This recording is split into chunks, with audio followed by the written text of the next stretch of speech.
सावित्रीबाई फुले एक सच्ची पायोनियर थीं। उनका जन्म 1831 में नायगांव, महाराष्ट्र में हुआ था।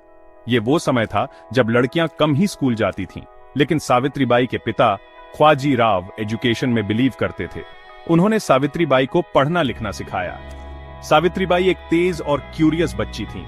उन्हें सीखना बहुत पसंद था। उस समय लड़कियों के लिए ये अनयूजुअल था, लेकिन सावित्रीबाई अलग थीं। वो जानती थीं कि एजुकेशन ही पावर है। कम उम्र में उनकी शादी ज्योतिराव फुले से हुई। वो एक सोशल रिफॉर्मर थे। सावित्रीबाई की तरह वो भी इक्वालिटी और जस्टिस में विश्वास रखते थे। साथ मिलकर उन्होंने इंडियन हिस्ट्री का रुख ही बदल दिया। सावित्रीबाई और ज्योतिराव का एक सपना था। उन्हें सबके लिए, खासकर लड़कियों के लिए, एजुकेशन चाहिए थी। 1848 में उन्होंने एक बोल्ड स्टेप लिया। उन्होंने इंडिया में लड़कियों के लिए पहला स्कूल शुरू किया। यह स्कूल पुणे के भिड़ेवाड़ा में था। सोचो, इसके लिए कितनी हिम्मत चाहिए। उस समय लड़कियों का स्कूल जाना अनसुना था। लोगों ने विरोध किया। उनका मानना था कि लड़कियों को घर पर ही रहना चाहिए, लेकिन सावित्रीबाई डिटरमिन्ड थीं। वो जानती थीं कि एजुकेशन ही महिलाओं को लिबरेट कर सकती है। स्कूल छोटा सा शुरू हुआ, लेकिन ये होप की एक किरण थी। ये चेंज का सिंबल था। सावित्रीबाई सिर्फ एक टीचर नहीं थी, वो एक रेवोल्यूशनरी थी। वो सदियों पुरानी ट्रेडिशन को तोड़ रही थी। लड़कियों के लिए स्कूल शुरू करना आसान नहीं था। सावित्रीबाई को कई चैलेंजेस का सामना करना पड़ा। लोगों ने उन पर पत्थर फेंके, उन्हें गालियां दी। वे नहीं चाहते थे कि लड़कियां पढ़े लिखें, लेकिन सावित्रीबाई स्ट्रांग थीं। उन्होंने हार नहीं मानी। वो जानती थीं कि वो एक जस्ट कॉज के लिए लड़ रही हैं। उन्होंने पढ़ाना जारी रखा। वो जानती थीं कि महिलाओं को एम्पावर करने का ओनली वे एजुकेशन ही है। उन्होंने ह्यूमिलिएशन और थ्रेट्स को सहन किया, लेकिन उनका स्पिरिट नहीं टूटा। उन्हें अपने मिशन पर पूरा विश्वास था। वो यंग गर्ल्स की जिंदगी में उजाला लाने के लिए डिटरमिन्ड थीं। सावित्रीबाई ने ये लड़ाई अकेले नहीं लड़ी। उनके हस्बैंड ज्योतिराव उनके स्ट्रेंथ का पिलर थे। उन्होंने हर स्टेप पर उनका साथ दिया। उन्हें भी क्रिटिसिज्म और ऑपोजिशन का सामना करना पड़ा, लेकिन वो अपनी वाइफ के साथ खड़े रहे। साथ मिलकर उन्होंने सोसाइटल नॉर्म्स को चैलेंज किया। उन्होंने ऑप्रेस्ड लोगों के राइट्स के लिए लड़ाई लड़ी। एक दूसरे के लिए उनका लव उनके मूवमेंट का बेडरॉक था। उनके शेयर्ड विजन ने उन्हें पर्सवियर करने की स्ट्रेंथ दी। ज्योतिराव ने सावित्रीबाई को टीचर बनने के लिए ट्रेन किया। वो जानते थे कि उनमें इंस्पायर करने की पोटेंशियल है। वो आगे चलकर पुणे के एक गर्ल्स स्कूल की हेडमिस्ट्रेस बनी। एजुकेशन के प्रति उनका डेडिकेशन वाकई रिमार्केबल था। सेक्शन 5, क्लासरूम से आगे महिलाओं के अधिकारों के लिए आवाज। सावित्रीबाई का काम सिर्फ एजुकेशन तक सीमित नहीं था। उन्होंने महिलाओं पर होने वाले कई इनजस्टिसेस देखे। उन्होंने चाइल्ड मैरिज के खिलाफ आवाज उठाई।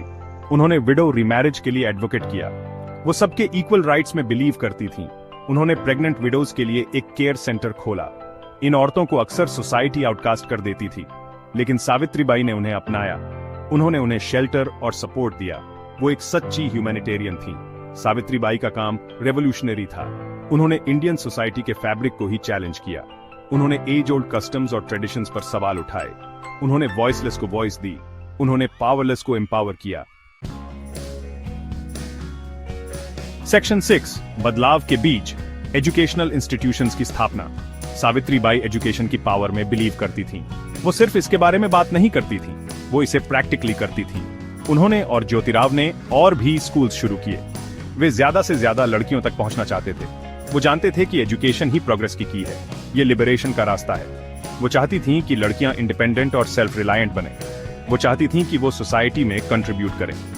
सावित्रीबाई के एफर्ट्स ग्राउंड ब्रेकिंग थे। उन्होंने फ्यूचर जनरेशंस की विमेन के लिए रास्ता बनाया। उन्होंने उन्हें दिखाया कि कुछ भी पॉसिबल है। वो एक सच्ची विजनरी थीं। सेक्शन 7, एम्पावरमेंट की लेगेसी पीढ़ियों को इंस्पायर करते हुए। सावित्रीबाई का जर्नी आसान नहीं था, लेकिन उनका स्पिरिट कभी नहीं डिगा। वो जिस चीज में बिलीव करती थीं, उसके लिए लड़ी। उन्होंने अपनी जिंदगी दूसरों की बेटरमेंट के लिए डेडिकेट कर दी। वो हम सबके लिए एक इंस्पिरेशन है। वो हमें करेज की इंपॉर्टेंस सिखाती हैं। वो हमें एजुकेशन की पावर दिखाती हैं। वो हमें जस्टिस और इक्वालिटी के लिए लड़ने की याद दिलाती हैं। सावित्रीबाई की लेगेसी आज भी जिंदा है। आज इंडिया में लाखों लड़कियां स्कूल जाती हैं। वो अपने ड्रीम्स परस्यू कर पा रही हैं। वो हमारे नेशन के ग्रोथ में कंट्रीब्यूट कर रही हैं। ये सावित्रीबाई के विजन का सच्चा टेस्टमेंट है। सेक्शन 8, विजनरी को सल्यूट। सावित्रीबाई का अमिट प्रभाव। सावित्रीबाई फुले ने इंडिया पर एक इंडेलिबल मार्क छोड़ा है। उन्हें एक सोशल रिफॉर्मर, वुमेन्स राइट्स की चैंपियन और एजुकेशन की पायोनियर के रूप में याद किया जाता है।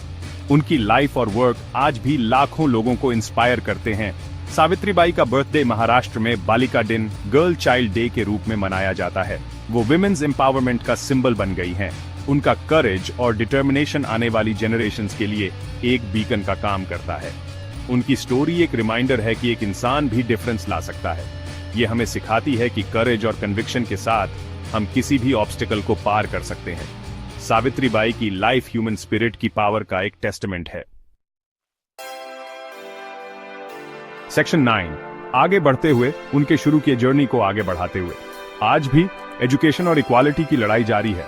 हमें सावित्रीबाई की लेगेसी को आगे बढ़ाना होगा। हमें एक ऐसा सोसाइटी बनाने की कोशिश करनी चाहिए जहां हर गर्ल चाइल्ड को एजुकेशन मिले। हमें डिस्क्रिमिनेटरी प्रैक्टिसेस को चैलेंज करना होगा। हमें इनजस्टिस के खिलाफ आवाज उठानी होगी। हमें विमेन और गर्ल्स को उनका फुल पोटेंशियल अचीव करने के लिए एम्पावर करना होगा। सावित्रीबाई फुले ने हमें रास्ता दिखाया है। आइए हम उनकी मेमोरी को एक बेटर फ्यूचर बनाकर ऑनर करें। आइए हम एक ऐसी दुनिया बनाएं जहां हर गर्ल चाइल्ड बड़े ड्रीम्स देख सके और अपने